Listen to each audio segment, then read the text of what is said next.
এক দাগের প্রশ্ন আছে দেখো, ডিএনএতে বর্তমানে কিসের দ্বারা বেশ যুগ্মগুলির যুক্ত থাকে? এখানে আছে গ্লাইকোসাইড, পেপটাইড বন্ধনী, হাইড্রোজেন বন্ধনী দ্বারা, আর ড্রাইসালফাইড বন্ধনী দ্বারা। এখানে একটা কথা ভালো করে বুঝবে, ডিএনএ বেজ জোড়া, ঠিক আছে? তো এইখানে বেজ জোড়াগুলো হাইড্রোজেন বন্ধনী দ্বারা কিন্তু যুক্ত থাকে। এখানে এই যে সি আছে, সি হবে সঠিক উত্তর। একটি ডিএনএ ডবল হেলিক্সের দুটি স্ট্র্যান্ড বেজ জোড়ার মধ্যে হাইড্রোজেন বন্ধন দ্বারা একসাথে আটকে থাকে। ওকে, তোমরা আশা করি এটা বুঝতে পেরেছো। এটা কিন্তু ইম্পর্টেন্ট একটা প্রশ্ন। অ্যাডেনিন দুটি হাইড্রোজেন বন্ধনের মাধ্যমে থাইমিন এর সাথে জোড়া লাগে, এবং গুয়ানিন তিনটি হাইড্রোজেন বন্ধনের মাধ্যমে সাইটোসিন এর সাথে জোড়া লাগে। এখানে যে আমরা অ্যাডেনিন বললাম এটাকে কিন্তু এ দ্বারা চিহ্নিত করা হয়, থায়ামিন বললাম টি দ্বারা চিহ্নিত করা হয়, গুয়ানিন বললাম ওটা কিন্তু জি দ্বারা চিহ্নিত করা হয়, আর সবশেষে বললাম সাইটোসিন এটা কিন্তু সি দ্বারা চিহ্নিত করা হয়। আশা করি তোমরা বুঝতে পেরেছো। তাহলে এই প্রশ্নের সঠিক উত্তর হবে হাইড্রোজেন বন্ধনী দ্বারা কিন্তু যুক্ত থাকে। আমরা চলে যাবো দুয়ের দাগের প্রশ্নে। দুয়ের দাগের প্রশ্ন আছে দেখো, নারকেলের ভোজ্য অংশটিকে কি বলা হয়? শস্য, মুকুল, গর্ভপত্র, প্রাচীর আর পুষ্পবিন্যাস। তো এই প্রশ্নের সঠিক উত্তর কী হবে? তো এখানে নারকেলের ভোজ্য শস্যটিকে কী বলা হয়? তো অবশ্যই তোমরা সবাই জানেন নারকেলের ভোজ্য অংশটাকে বলা হয় এন্ডোস্পাম। এন্ডোস্পাম, যার বাংলা কথা কিন্তু বলা হয় শস্য, ঠিক আছে? তো এই প্রশ্নের সঠিক উত্তর হবে কিন্তু এর দাগ। আশা করি বুঝতে পেরেছো। তো আজকে আমরা যে প্র্যাকটিস সেটটা দেখছি সেটা কিন্তু এর সাথে কর্মক্ষেত্র থেকে নেওয়া হয়েছে। কর্মক্ষেত্রের এই প্র্যাকটিস সেটটা কিন্তু খুবই গুরুত্বপূর্ণ তোমাদের জন্য, যারা রাজ্য পুলিশ পরীক্ষা প্রস্তুতি নিচ্ছ অথবা রাজ্য পুলিশ পরীক্ষা দেবে, তাদের জন্য এই প্র্যাকটিস সেটটা খুবই গুরুত্বপূর্ণ। এখানে দেখতেই পাচ্ছ রাজ্য পুলিশ 10,255 কনস্টেবলের নিয়োগের পরীক্ষার নমুনা প্রশ্ন। তো এই প্রশ্ন থেকে আমরা একের দাগের প্রশ্ন করলাম, দুয়ের দাগের প্রশ্ন করলাম, এবার তিনের দাগের প্রশ্নে চলে যাবো। চলো আমরা তিনের দাগের প্রশ্ন দেখে নিই। তিনের দাগের প্রশ্ন আছে, লবঙ্গ কী থেকে পাওয়া যায়? মূল থেকে, ফুল থেকে, পাতা থেকে, কাণ্ড থেকে। এটা তোমরা সবাই জানো, সবাই এই প্রশ্নের সাথে সংযুক্ত আছো। এই প্রশ্নের সঠিক উত্তর হবে কিন্তু লবঙ্গ কী থেকে পাওয়া যায়? তাহলে লবঙ্গ কিন্তু ফুল থেকে পাওয়া যায়, অর্থাৎ বিদ্যাক হবে কিন্তু সঠিক উত্তর। আমরা চারের দাগের প্রশ্নে চলে যাব। কাঁচ কী? কাঁচ হচ্ছে পলিসিলিকেটের মিশ্রণ, যৌগিক পদার্থ, অতি শীতলাকৃতি তরল, আর কোনোটিই নয়। তো এখানে কাঁচ কি? তো একটা বিষয় মনে রাখবে, কাঁচ হচ্ছে উচ্চতর শীতলাকৃতি একটা তরল, ঠিক আছে? তো তার মানে এখানে সি হবে কিন্তু সঠিক উত্তর, অতি শীতল আকৃতি তরল।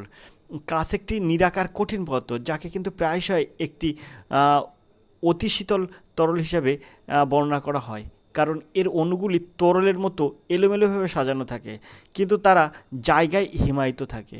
আশা করি তোমরা বুঝতে পেরেছো।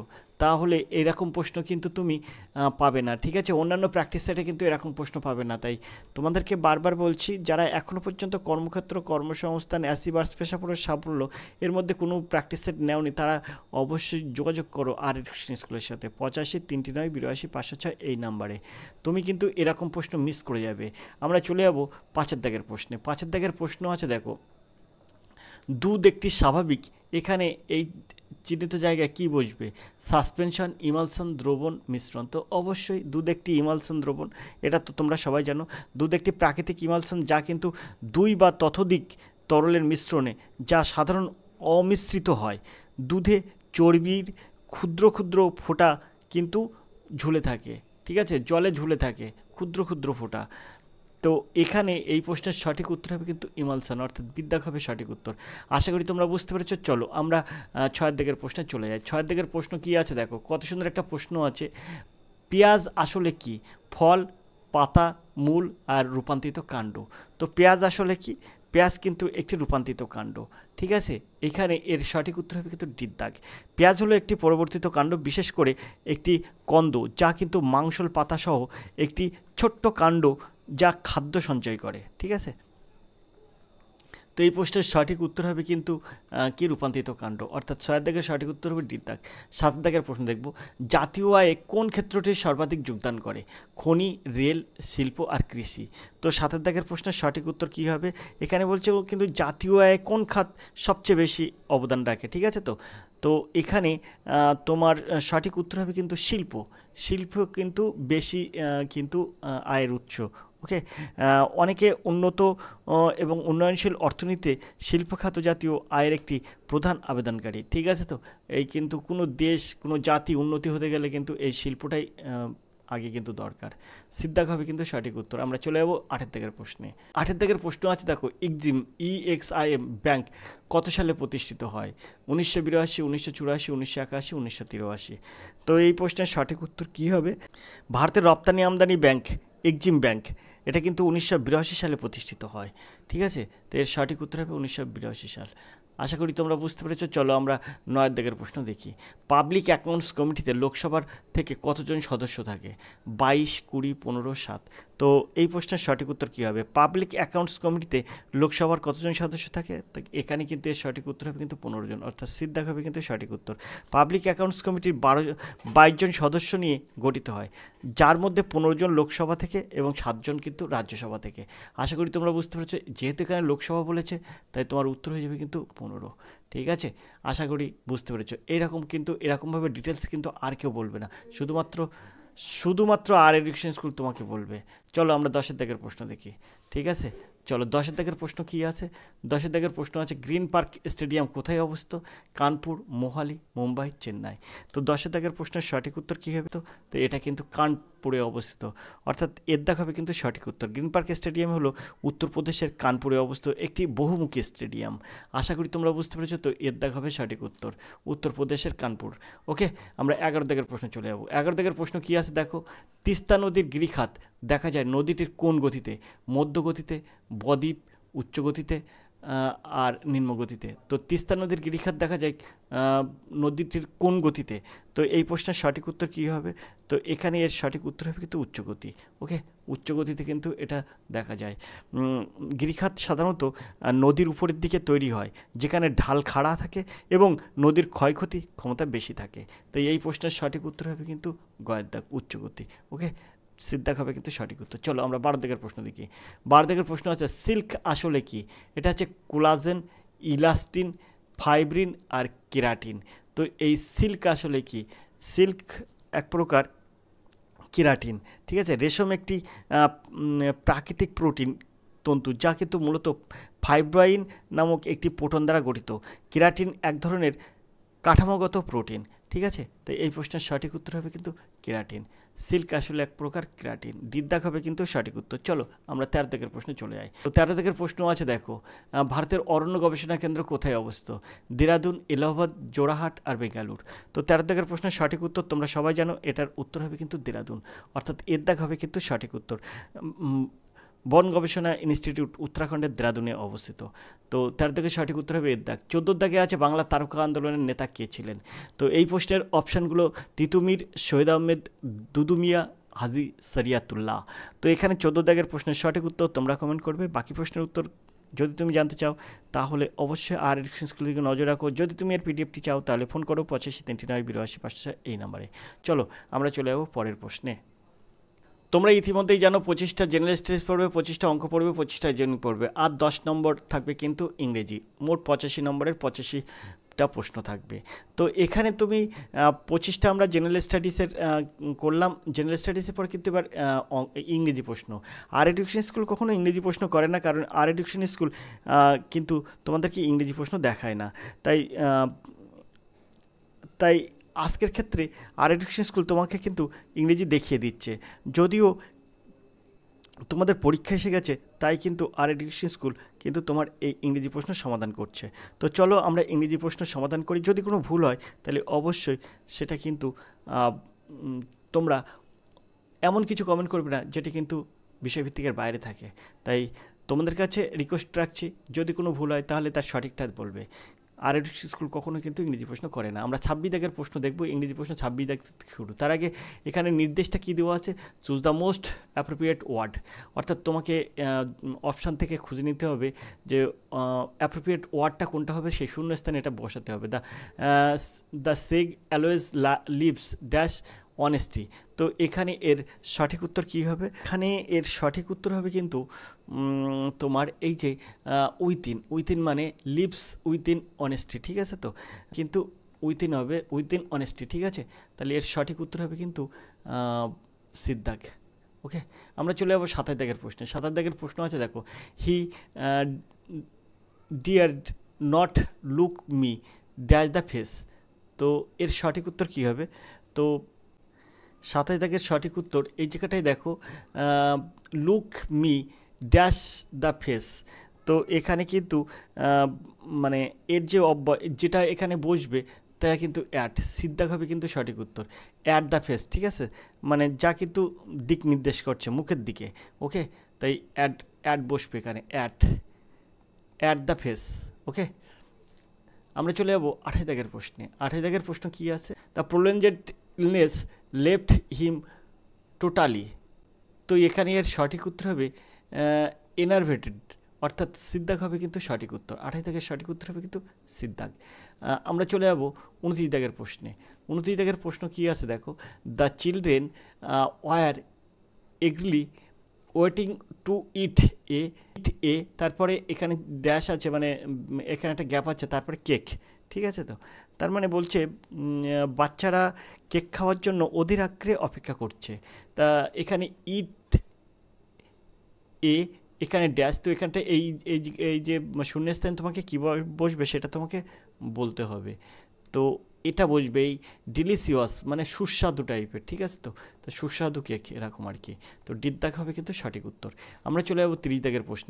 30 দাগের প্রশ্ন আছে দেখো, early rising is conducive dash your health. তার মানে তুমি যে সকালে উঠবে, মানে প্রতিদিন ভোরবেলায় ঘুম থেকে ওঠা মানে তোমার শরীরের স্বাস্থ্য জন্য উপকারী, ঠিক আছে। তো এই যে কন্ডিউসিভ এইটা যদি এর সঙ্গে যদি টু বসাও, এই উইথ বাই টু ফর, তো এখানে টু যদি বসাও তাহলে এই কিন্তু টুটা কিন্তু এর স্বার্থে ব্যবহার করা হচ্ছে, ঠিক আছে। তো তাহলে এইটার মানে হয়ে যাবে একটা, ঠিক আছে। তো এখানে সঠিকটা হবে কিন্তু টু বসালে তাহলে তোমার এটা বাক্যটা পূর্ণ হবে, অর্থাৎ ভোরে ঘুম থেকে ওঠার জন্য আপনার স্বাস্থ্যের পক্ষে উপকার। তো টু বসালে এইটার ফুল মানেটা বোঝা যাচ্ছে। ওকে, তো এখানে 30 দাগের সঠিক উত্তর হবে কিন্তু সিদ্ধাক। আর এডুকেশন স্কুল ইংরেজি কম জানে, যার জন্য তোমাকে কিন্তু কম বোঝাতে পারে। তাই যদি তোমাদের কোনো আমার প্রশ্নের উত্তর যদি ভুল হয়ে যায় তাহলে অবশ্যই তুমি কমেন্ট করবে, আর সঠিকটা তোমরা কমেন্ট করবে, ঠিক আছে। এর জন্য অন্য কিছু যেন কমেন্ট না হয়। তো আজকে আমরা এখানে ইংরেজি প্রশ্ন দেখলাম কিছুটা। তো আমরা চলে যাবো এবারে পরে অঙ্ক প্রশ্নে। তো তোমরা ইতিমধ্যেই জানো যে 25 নম্বর থাকবে জেনারেল স্টাডিজ, 25 অঙ্ক, 25 রিজনিং, 10টা ইংরেজি প্রশ্ন করলাম। এবার আমরা 36 দাগের অঙ্ক প্রশ্ন সমাধান করব। এখানে বলছে বাবার বয়স মেয়ের বয়সের 4 গুণ, যদি 5 বছর পরে তার বয়স মেয়ের বয়সের 3 গুণ হয় তবে আরও 5 বছর পরে তিনি তার মেয়ের বয়সের কত গুণ হবেন। তো দেখো এটা খুব সহজে তুমি কীভাবে সমাধান করবে। ধরো এখানে মনে করো বাবা আর এখানে মনে করো মেয়ে। ওকে, তাহলে বাবা আছে, বাবা বলেছে এখানে বাবার বয়স মেয়ের বয়সের 4 গুণ, মেয়ে যদি 10 হয় বাবা হবে কিন্তু 40। বাবার বয়স যদি 40 বছর হয়, মেয়ের বয়স 10 বছর, অথবা মেয়ের বয়স 10 বছর হলে বাবার বয়স 40 বছর। যদি 5 বছর পরে তার বয়স মেয়ের বয়সের 3 গুণ হয় তাহলে 5 বছর উভয় পক্ষে যোগ করব, এখানেও 5 বছর যোগ করব, ঠিক আছে। তো তাহলে মেয়ের হচ্ছে কত 15 আর বাবার হচ্ছে কত 45। ওকে, তাহলে 40 + 45 এটার কিন্তু 3 গুণ হচ্ছে তো 3 গুণ। ওকে, তাহলে 3 গুণ হচ্ছে 3 × 45। ওকে, এবার বলছে এই জায়গাটা দেখো, আবার বলছে তবে আরও 5 বছর পর তিনি তার মেয়ের বয়সের কত গুণ হবে। তাহলে এখানে 45 সঙ্গে আবার 5 যোগ করো, এখানে 15 সঙ্গে আবার 5 যোগ করো, তাহলে তোমার এটা হচ্ছে কত 15 + 20। আর এখানটায় তোমার কত হচ্ছে, এখানটায় তোমার হচ্ছে কিন্তু এই যে 45 আর 5 50। ওকে, তাহলে এটা হচ্ছে 50। তাহলে বলেছে এই 20-র কত গুণ 50 সেটা তোমাকে কিন্তু উত্তর চেয়েছে। বলছে আরও 5 বছর পরে তিনি তার মেয়ের বয়সের কত গুণ হবেন। তাহলে এটা হবে 2 পূর্ণ 1-এর 2 গুণ, অর্থাৎ 2.5 গুণ, ঠিক আছে। তো তাহলে 2.5 গুণ হলে কিন্তু তবেই কিন্তু এটা 50 হচ্ছে। আশা করি তোমরা বুঝতে, 20-র 2.5 গুণ মানে 20-র ডবল হচ্ছে 40, আর 20-র 2.5 গুণ হচ্ছে 50। আশা করি বুঝতে পেরেছো। তাহলে এখান থেকে মুখে কিন্তু অঙ্কগুলো হয়ে গেল। তো 36 থেকে সঠিক উত্তর হবে কিন্তু 2.5 গুণ। চলো আমরা দেখে নিই। এখানে আছে দেখো, এরপর 9-এর পাতায়, এখানে লেখা আছে না, এরপর 9-এর পাতায়, তো আমরা 9-এর পাতায় চলে যাবো। 9-এর পাতায় যেয়ে দেখবো যে অপশানে 2.5 গুণ আছে কি না। পাশাপাশি এরকমভাবে অঙ্ক শিখতে অবশ্যই আর এডুকেশন স্কুল থেকে নজর রাখো, দেখতে থাকো আর এডুকেশন স্কুল। যতদিন ওয়েস্ট বেঙ্গল পুলিশ পরীক্ষা না হবে ততদিন কিন্তু রাত 10টায় লাইভ ক্লাস হবে, সঙ্গে কিন্তু এরকম প্রতিদিন একটা করে ক্লাস আপলোড হবে। সাফল্য পেশা প্রবেশে আসবার সবটার থেকে কিন্তু আমি আপলোড করছি। আর এডুকেশন স্কুল কিন্তু সব ক্লাসগুলো কিন্তু পশ্চিমবঙ্গ পুলিশ পরীক্ষার জন্য সব ক্লাসগুলো কিন্তু আর এডুকেশন স্কুল আপলোড করছে। তো দেখতে থাকো আর এডুকেশন স্কুল। চলো আমরা দেখি এই প্রশ্নের সঠিক উত্তর 2.5 গুণ হচ্ছে কিনা, অপশান আছে কিনা। তার জন্য আমরা 9 পাতায় চলে যাব। তো এখানে দেখো আমরা চলে এসেছি 9 পাতায়। এখানে দেখো লেখা আছে 8 পাতার পর, তো 8 পাতার পরে আমরা এই 9 পাতায় চলে এসেছি। রাজ্য পুলিশের 10,255 কনস্টেবল সেটাও লেখা আছে। তো এখানে দেখো প্রথম অপশানেই কিন্তু আছে 2.5 গুণ, অর্থাৎ এর দাগ হবে সঠিক উত্তর। আশা করি তোমরা বুঝতে পেরেছো 2.5 গুণ মানে 2.5 গুণ। ওকে, আমরা 37 দাগের প্রশ্নে চলে যাবো। 37 দাগের প্রশ্ন আছে মান নির্ণয় করুন। এটার মান নির্ণয় করতে হবে, তো কিছু নাই, এই দুটো গুণ করো, 5 দিনও 10 হয়ে গেল। এবারে দেখো কটার আগে দশমিক 1, এই একটার আগে দশমিক, এটার একটার আগে দশমিক, আর এটার একটা, দুটো, তিনটের আগে দশমিক, তাহলে মোট 3 আর 1 4। এখানে আছে দুটো সংখ্যা, তাহলে আমরা এখানে একটা শূন্য দেবো, এই যে দশমিক দেবো, অর্থাৎ 0 0 1 0। ঠিক আছে, তাহলে এটা হয়ে যাবে 0 0 1 উত্তর। ঠিক আছে, যেটা কিন্তু এই জায়গায় আছে সিদ্ধাক। এর পরের শূন্যর কোনো দাম নেই। ঠিক আছে, তাই এটা আগের শূন্যর অবশ্যই দাম আছে। দশমিকের পরে যে 0 0 তারপরে 1 আছে, এই দুটো শূন্য দাম আছে, কিন্তু এই যে পরের শূন্যটার দাম নেই, তাই এটা হবে কিন্তু সঠিক উত্তর সিদ্ধাক। আশা করি বুঝতে পেরেছো। চলো 38 দাগের প্রশ্নে চলে যাবো। 38 দাগের প্রশ্ন কী আছে দেখো। 38 দাগের প্রশ্ন আছে টিয়া একটি কাজ 12 দিনে করতে পারে। টিয়া ও রিয়া কাজটি একসঙ্গে করলে তাদের সময় লাগে 8 দিন। যদি একা রিয়া কাজটি করতে চায় তাহলে তার কতদিন সময় লাগে? কিছু না, তুমি এরম করবে, এইসব অঙ্ক এরমভাবে করতে হয়। 12 গুণ 8 আর 12 বিয়োগ 8, তাহলে 4। তো এখানে 3 4 12, 3 8 24, তো উত্তর হয়ে যায় 24। আর এডুকেশন স্কুল তোমাকে কিন্তু প্রত্যেকটা অঙ্ক মুখে মুখে শিখিয়ে দেবে, এখনও সময় আছে। যদি তোমরা ক্লাস করতে চাও তো আর এডুকেশন স্কুলের সঙ্গে যোগাযোগ করো, 85 39 82 506 এই নাম্বারে। চলো আমরা 39 দাগের প্রশ্নে চলে যাই। চলো আমরা 39 দাগের প্রশ্নে চলে যাই। 39-এর প্রশ্ন আছে দেখো, ঘন্টায় 36 কিলোমিটার বেগে 100 মিটার দীর্ঘ একটি ট্রেন একটি টেলিগ্রাফ পোস্টকে কত সেকেন্ডে অতিক্রম করবে? কিছু না, টেলিগ্রাফ পোস্ট অতিক্রম করা মানে ট্রেনের নিজের দৈর্ঘ্য অতিক্রম করা। ঠিক আছে, তো তাই এখানে 100 মিটার দীর্ঘ ট্রেন, তা 36 কিলোমিটার বেগে যাচ্ছে, তার মানে কি 36 করবে, আর এটাকে 5/18 দিয়ে গুণ করলে তোমার হয়ে যাবে কি মিটার পার সেকেন্ড। ঠিক আছে, তো আমরা কিন্তু এই সূত্র থেকে অঙ্কটা করছি, S = D/T। ঠিক আছে, তো এখানে এসের মানে হচ্ছে 36 কিলোমিটার। ঠিক আছে, তো এই 36 কিলোমিটার পার ঘন্টা আছে, তো আমরা এটাকে মিটার পার সেকেন্ডে করে নিলাম। কেন মিটার পার সেকেন্ড করে নিলাম? কারণ এখানে 100 মিটার আছে দৈর্ঘ্য, তাই কিন্তু মিটার পার সেকেন্ড করে নিলাম। তো 36 গুণ 5/18 দিয়ে মিটার পার সেকেন্ডে করে নিলাম। এখন D/T, ডির মান কত? ডির মান হচ্ছে 100। ওকে, আর টির মান কত? টির মানটা তোমাকে বার করতে হবে। বলেছে না কত সেকেন্ডে অতিক্রম করবে, তো কিছু না, তুমি এটাকে 18 আর এই 36 কাটো, 18 দিন 36 করো, আর 2 আর এই 100 কাটো, 50 হয়ে যাবে। 50 আর এই 5 কাটো, ঠিক আছে, কারণ 10 হয়ে যাবে। তার মানে এখানে নিচে এই পাশে কিছু নেই, মানে 1 আছে, 10-এর সঙ্গে 1 গুণ হবে, আর টির সাথে 1 গুণ হবে, তা টি = 10 1 10। তোমার প্রশ্নের উত্তর হয়ে যাবে কিন্তু 10। আশা করি বুঝতে পেরেছো, এর দাগ হবে সঠিক উত্তর। এইভাবে এই অঙ্কগুলো সহজেই সমাধান করা যায়। চলো 40 দাগের প্রশ্নে চলে যায়। আর এডুকেশন স্কুল তোমার প্রত্যেকটা অঙ্ক মুখে মুখে করে দিতে পারে, তাই তুমি মুখে মুখে শেখার জন্য অবশ্যই আর এডুকেশন স্কুলের সাথে যোগাযোগ করো। 3টি সংখ্যার সমষ্টি 136। 40 দাগের প্রশ্ন, যদি প্রথম ও দ্বিতীয় সংখ্যার অনুপাত 2:3 হয় এবং দ্বিতীয় তৃতীয় সংখ্যার অনুপাত 5:3 হয়, তবে দ্বিতীয় সংখ্যাটি কত? তো এই অঙ্কটা খুব সহজেই সমাধান করবে। এখান থেকে দেখো, এই 2, এখানে এই 3, এই 5, এখানে এই 3, তো আমি এই যে এখান থেকে এটা যদি আমরা মিডিল করি, ঠিক আছে, তো এখানে আমরা এই 5-এর সঙ্গে এই 3 গুণ করব, তা 3 5 15, এটা কিন্তু আমরা মিডিলে রাখবো। ওকে, আর এই যে 5-এর সঙ্গে এই 2টা গুণ করব, 5 দিনে 10। ওকে, আর এই শেষের 3 আর এই শেষের 3 গুণ করব, 3 3 9। তাহলে দেখো 10 একটা সংখ্যা হচ্ছে, 15 একটা সংখ্যা হচ্ছে, 9 একটা সংখ্যা হচ্ছে, 3টি কিন্তু বার করলাম 3টি সংখ্যা। এই 3টির সংখ্যার সমষ্টি কত বলেছে? 3টি সংখ্যার সমষ্টি বলেছে হচ্ছে 136। ঠিক আছে, তাহলে এই 3টি আমার যোগ করলে কত হচ্ছে? 10 আর 15 25, 25 আর 9 34। তো 136কে তুমি 34 দিয়ে ভাগ করো। হ্যাঁ, 136 এটাকে তুমি 34 দিয়ে ভাগ করো। 34 দিয়ে ভাগ করলে কত পাবে? তো এখানে এটা যদি ভাগ করো তাহলে 4 উত্তর হবে। ঠিক আছে, এই 4টা কী করবে বলেছে না, দ্বিতীয় সংখ্যাটি কত? এটা দ্বিতীয় সংখ্যা এই যে মাঝখানে আছে, তাই 4টা, এই যে 4টা এই 15টা দিয়ে গুণ করবে। ঠিক আছে, তাহলে তোমার 4 15 60, দ্বিতীয় সংখ্যা কিন্তু 60। আশা করি তোমরা বুঝতে পারছো। চলো আমরা চলে যাবো 41 দাগের প্রশ্নে। প্রত্যেকটা অঙ্ক সময় লাগবে না। 2টি অঙ্ক বিশিষ্ট একটি সংখ্যার অঙ্কদ্বয়ের সমষ্টি হচ্ছে 12, পার্থক্য 6। 2 অঙ্ক বিশিষ্ট সংখ্যার সমষ্টি কত? তো দেখো এই অঙ্কগুলো তুমি মুখে মুখে করবে, তোমার কোনো ক্যালকুলেশন লাগবে না, কোনো ক্যালকুলেশন করতে হবে না। এই বলছে অঙ্কদ্বয়ের সমষ্টি কত? 12। ঠিক আছে, আর পার্থক্য কত বলেছে? 6। তো এই যে অপশানগুলো আছে, অপশানের মধ্যেই এই সংখ্যাটি আছে, বলেছে সংখ্যাটি কত? সংখ্যাটি অপশানের মধ্যেই আছে।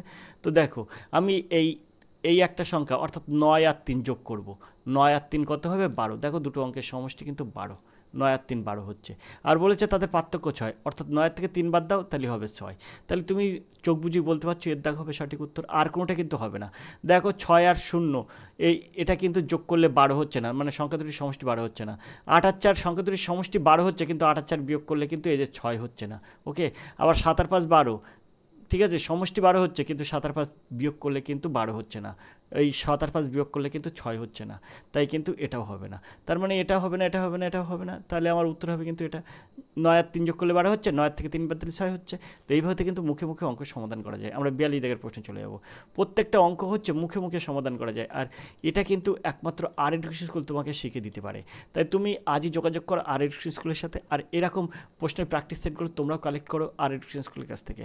আমরা চলে যাবো 42 দাগের প্রশ্নে। 5টি ঘন্টা যথাক্রমে 9 সেকেন্ড, 6 সেকেন্ড, 4 সেকেন্ড এবং 10 সেকেন্ড, 8 সেকেন্ড এর ব্যবধানে বাজতে শুরু করে।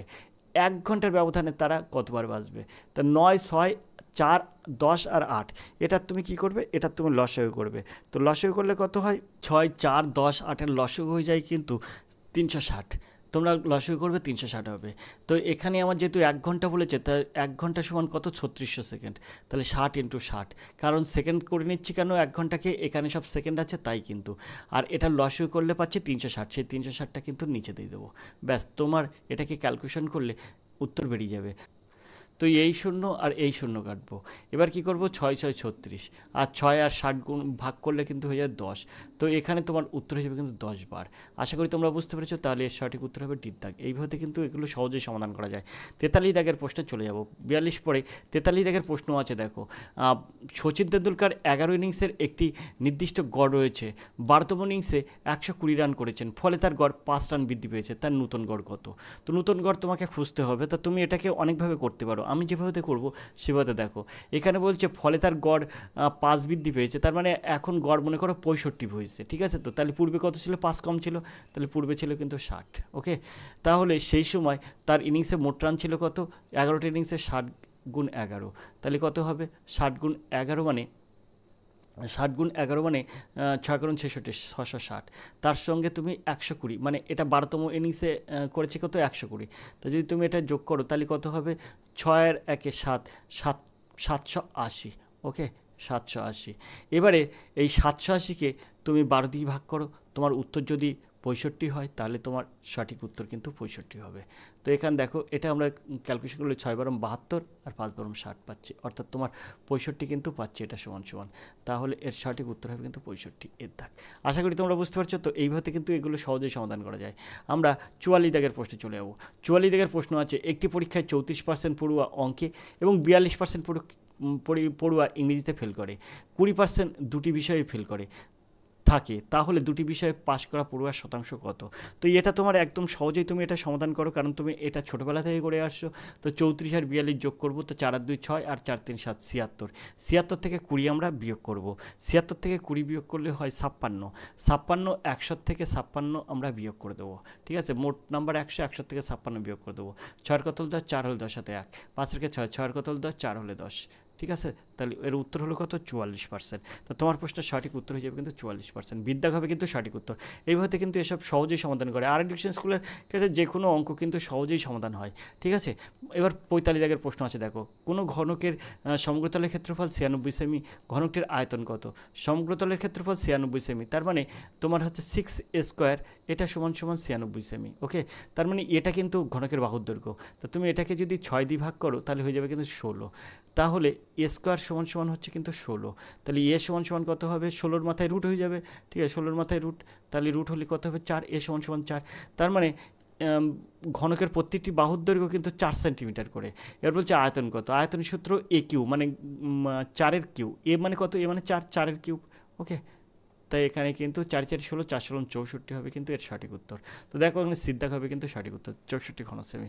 আশা করি তোমরা বুঝতে পেরেছো। তো এইরকম অঙ্ক কিন্তু আয়তক্ষেত্রের দৈর্ঘ্য প্রস্থ, যেটা কিন্তু আগের আমি ক্লাসে করেছি, গতকাল যে ক্লাসটা আপলোড করেছি কর্মসংস্থান থেকে, সেই রকম অঙ্ক কিন্তু পরিমিতি থেকে পড়বে, আয়তক্ষেত্র সংক্রান্ত এবং বর্গক্ষেত্র সংক্রান্ত পড়বে, আর বড়জোর ত্রিভুজ সংক্রান্ত পড়বে, কিন্তু এরকম ধরনের কিন্তু কম পড়তে পারে। ঠিক আছে, এটার ঘনকের অঙ্ক পড়তে পারে, কিন্তু এরকম সহজই পড়তে পারে। ঠিক আছে, তো কঠিন কিন্তু কোনো রকমভাবে পরিমিতি দেবে না, তোমরা যেন এটা মাথায় রাখবে। একটা অথবা দুটো থাকতে পারে কিন্তু, তবে আয়তক্ষেত্র আর বর্গক্ষেত্র সংক্রান্ত বেশিই থাকতে পারে। ঠিক আছে, তো আমরা 45 দাগের প্রশ্ন দেখলাম, এর সঠিক উত্তর সি। এবার আমরা 46 দাগের প্রশ্ন দেখব। 46-এর প্রশ্ন কী আছে দেখো। 46-এর প্রশ্ন আছে, একটি চৌবাচ্চায় 4/6 অংশ পূর্ণ হয় 1 মিনিটে, বাকি অংশ পূর্ণ হতে আর কত সময় লাগবে? এখানে একটা ভুল আছে, এটা 4/6 না, এটা হচ্ছে 4/5। ঠিক আছে, তো 4/5 অংশ পূর্ণ হয় 1 মিনিটে। ঠিক আছে, তো বাকি অংশ পূর্ণ হতে কত সময় লাগবে? বাকি অংশ মানে 1 বিয়োগ 4/5। ওকে, তার মানে এখানতে থাকবে হচ্ছে এটা হয়ে যাবে কিন্তু 1/5। তো এই 1/5 অংশটা পূর্ণ হতে তোমাকে কত সময় লাগবে সেটা তোমাকে নির্ণয় করতে হবে। তো আমরা প্রথমে একটা কাজ করতে পারি, 1 মিনিট সমান 60 সেকেন্ড। ঠিক আছে, যেহেতু উত্তর 60 সেকেন্ডে আছে তাই কিন্তু তোমাকে 60 সেকেন্ড দিতে হবে।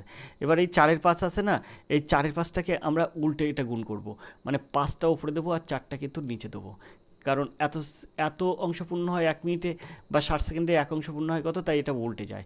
আর এই যে 1/5 অংশ পূর্ণ হতে কত সময় লাগবে, তাই 1/5টা এখানে গুণ করে দেবো। ওকে, তাহলে এখানে আমরা খুব সহজে এই পাশ কাটতে পারবো, আর এই 60 আর এই 4 কাটতে পারবো, 4×5 = 60। দেখো 15 সেকেন্ড হবে এর সঠিক উত্তর, এসিসি, অর্থাৎ এর দাগ হবে কিন্তু সঠিক উত্তর। আশা করি বুঝতে পারছো। এরকম অঙ্কই তোমাদের পড়বে, কিন্তু তোমরা করতে পারবে না কিন্তু, কারণ তোমাদের সেরকমভাবে প্র্যাকটিস নেই। তোমরা কিন্তু অনেক উচ্চ লেভেলের অঙ্ক করে গেছো, কিন্তু এই সহজ সরল অঙ্কগুলোই কিন্তু তোমরা বাদ রেখে গেছো। এখানে আমরা 47 দাগের প্রশ্ন দেখবো। 47 দাগের প্রশ্ন কী আছে এখানে? 47 দাগের প্রশ্ন আছে দেখো, এখানে একটু আমরা উপরের দিকে তুলে নিলাম। 47 দাগের যে প্রশ্নটা আছে এটা কিন্তু অ্যাকচুয়াল এরকম অঙ্ক, এই জায়গাটায় কিন্তু এটা ভুল করেছে, এটা এতদূর যাবে না। ঠিক আছে, এটা হবে এইরকম 2.25 আর যোগ এই যে 6.25। ওকে, তার মানে এটাকে যদি আমরা যোগ, মানে এই 2.25টাকে যদি আমরা রুট করি, মানে বর্গমূল করি, তাহলে হয়ে যাবে 1.5, আর যোগ এটাকে যদি আমরা রুট করি অর্থাৎ বর্গমূল করি, তাহলে 6.25টাকে হয়ে যাবে 2.5। ওকে, 25 25 625, তাহলে এই দুটো যদি আমরা যোগ করি তাহলে হয়ে যাবে কিন্তু 4.0। তো দশমিকের পর শূন্যটা কেটে যায়, তার √4, মানে এটা হয়ে যাবে কিন্তু 2। তো এর সঠিক উত্তর হয়ে যাবে কিন্তু 2, অর্থাৎ বিদ্যা হবে কিন্তু সঠিক উত্তর। আশা করি তোমরা বুঝতে পেরেছো। তাহলে 47 দাগের সঠিক উত্তর হবে 2। আমরা 48 দাগের প্রশ্ন চলে যাবো। 48 দাগের প্রশ্ন আছে দেখো, এই যে প্রশ্নটা আছে এটা তুমি কীভাবে সহজে সমাধান করবে, খুব সহজে এটা সমাধান করো। 48 দাগের প্রশ্ন আছে, এই যে এটা হচ্ছে সিঁড়ি ভাঙা অঙ্ক, এই সিঁড়ি ভাঙা অঙ্কটা তোমরা করবে, অবশ্যই তোমরা করতে পারবে। ঠিক আছে, এর 49 দাগের যে অঙ্কটা আছে দেখো, দুটি সংখ্যার লসাগু 2376, এই সংখ্যা দুটির গসাগু 33, একটি সংখ্যা 297 হলে অপর সংখ্যাটি কত? তো এখানে আমরা এটা কি করব দেখো, 2 3 7 6 × 33 করব। ওকে, আর নিচে কি দেবো? নিচে দেবো কিন্তু এই যে 297। ব্যাস, তোমার অঙ্কের উত্তর কিন্তু মিলে যাবে। তো এই 33 আর এটা কাটলে হয়ে যাবে 9, আর 9 আর এটা কাটলে হয়ে যাবে 264, 264। তো এটা সমান সমান হয়ে যাবে 264। তো তোমার প্রশ্নের উত্তর হয়ে যাবে কিন্তু 264, অর্থাৎ বিদ্যা হবে সঠিক উত্তর। আশা করি তোমরা বুঝতে পারছো। এর পরবর্তী অঙ্কগুলো আর এডুকেশন স্কুল খুব সহজেই সমাধান করে দেয়, প্রত্যেকটা অঙ্ক খুব সহজেই সমাধান করে দেয়। তো এইসব অঙ্কগুলো তোমাদের যদি দরকার লাগে তাহলে অবশ্যই তোমাকে যোগাযোগ করতে হবে আর এডুকেশন স্কুলের সাথে, কারণ আর এডুকেশন স্কুল এমন একটি প্ল্যাটফর্ম, ওয়েস্ট বেঙ্গল পুলিশের ক্ষেত্রে, কলকাতা পুলিশের ক্ষেত্রে কিন্তু তোমাকে অঙ্ক মুখে মুখে শিখিয়ে দেবে। তো প্রত্যেকটা অঙ্ক দেখার জন্য আর এডুকেশন স্কুল থেকে নজর রাখো, আর এরকমভাবে অঙ্ক প্র্যাকটিস করার জন্য অবশ্যই আর এডুকেশন স্কুলের কাছ থেকে এগুলো কালেক্ট করো, তাহলে তুমিও কিন্তু পারবে মূল লক্ষ্যে পৌঁছে যেতে।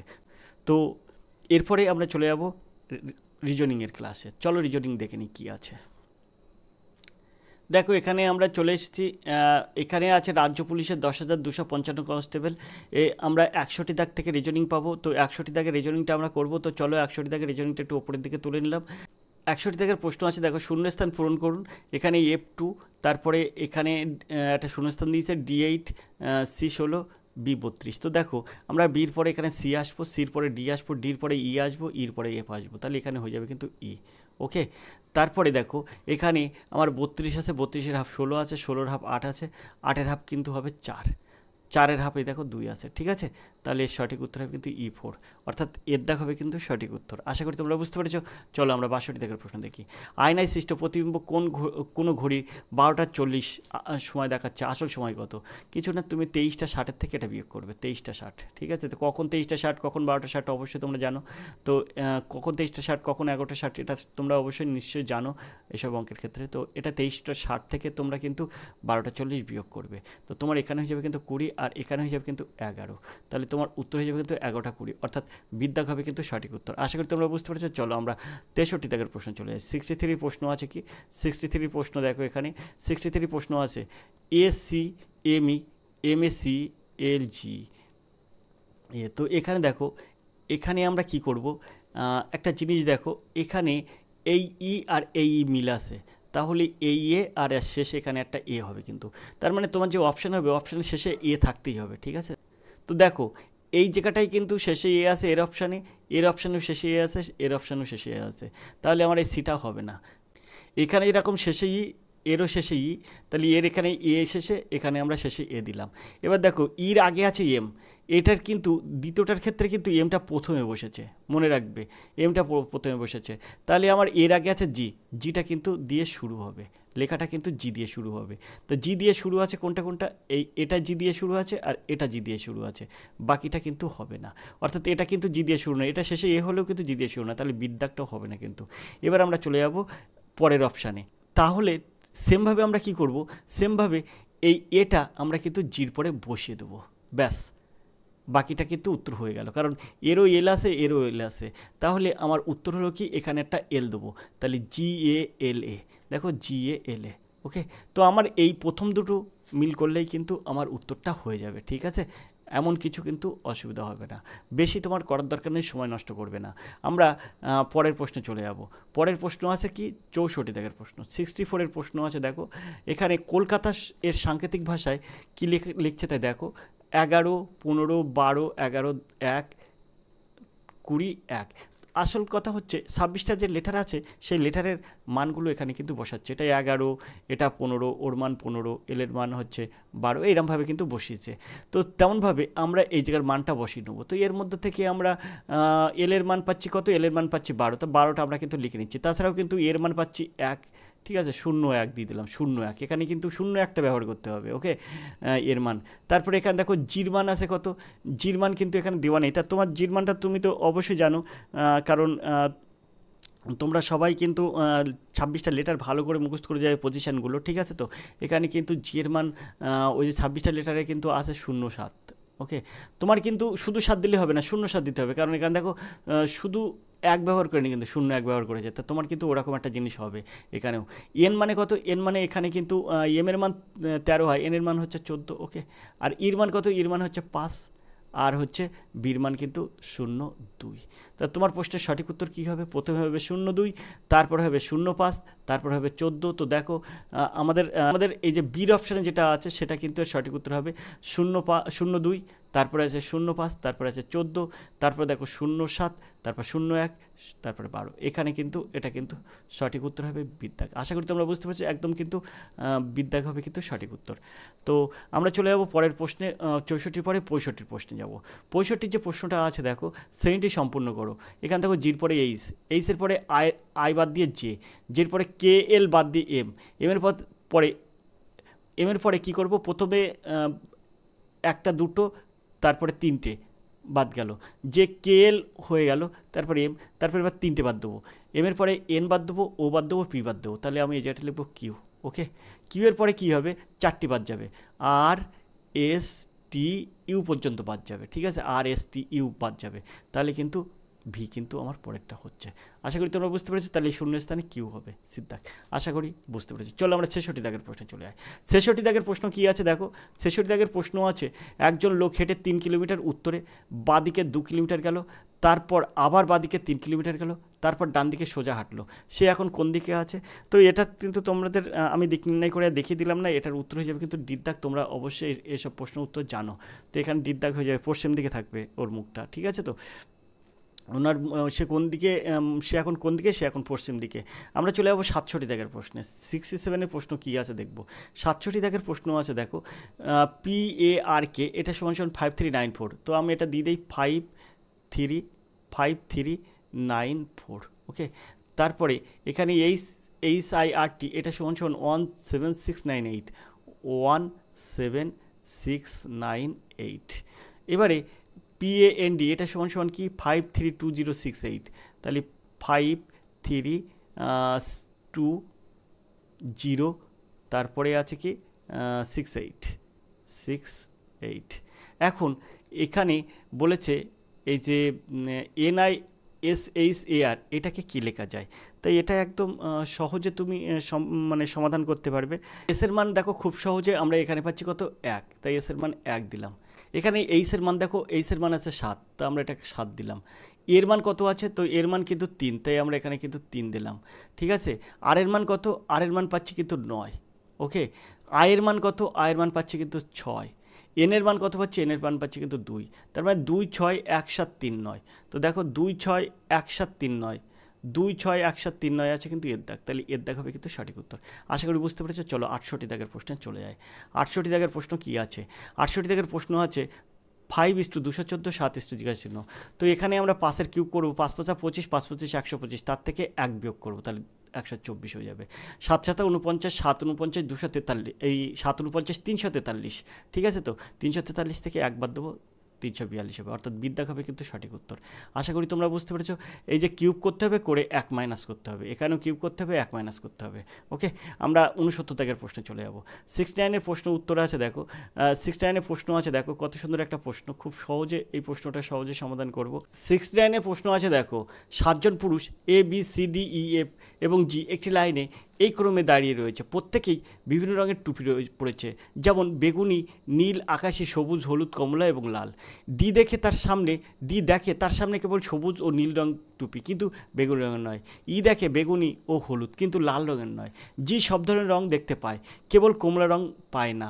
যদি ই নীল রঙের টুপি পরে থাকে, তবে এফ কী রঙের টুপি পরবে? তো এখানে তোমার সঠিক উত্তর কী হবে অবশ্যই কমেন্ট করবে। এগুলো কিভাবে করবে তারও একটা উপায় আছে। তো 69-এর প্রশ্ন তোমরা অবশ্যই কমেন্ট করবে। তো এই প্রশ্নের সঠিক উত্তর কী হবে। আর এখানে আমরা চলে যাবো 70 দাগের প্রশ্নে।